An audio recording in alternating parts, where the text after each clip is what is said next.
দর্শক খেয়াল করছেন, কয়েকদিন পরে নির্বাচন, 12 তারিখে।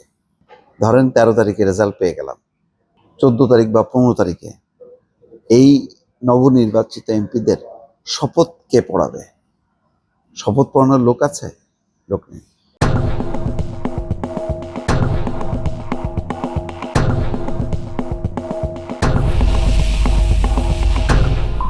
সংবিধান অনুযায়ী সংসদের সর্বশেষ যে স্পিকার, তিনি পড়ান। তো তিনি কে? তিনি হচ্ছেন শিরীন শারমিন চৌধুরী, যিনি ইতিমধ্যে পদত্যাগ করছেন। তার মানে তিনি তার পদে নেই, তিনি শপথ পড়ান। এটাই হচ্ছে রীতি বা এটা সংবিধানের নিয়ম।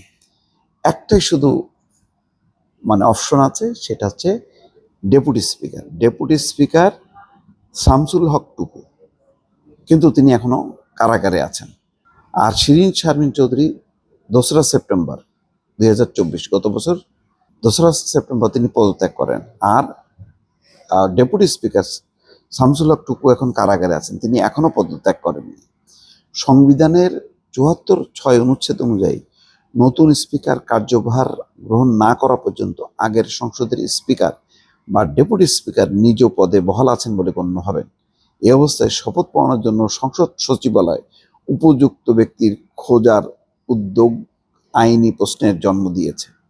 এখন যেহেতু নতুন ডেপুটি স্পিকার কখনো শপথ পড়াননি, এখন সেটা পড়ানোটা আইনসম্মত কিনা এটা এখন নথি উপস্থাপন করবে সংসদ সচিবালয় আইন মন্ত্রণালয়ের কাছে।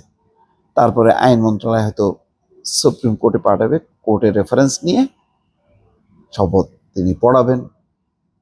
আর যদি তিনি শপথ পড়াতে না পারেন, তিনি যদি কারাগারেই থাকেন, তাহলে বিকল্প কি সেটাও ঠিক করা হবে। তার মানে হচ্ছে নতুন এমপিদের কে শপথ পড়াবেন সেটা এখনো নির্দিষ্ট না।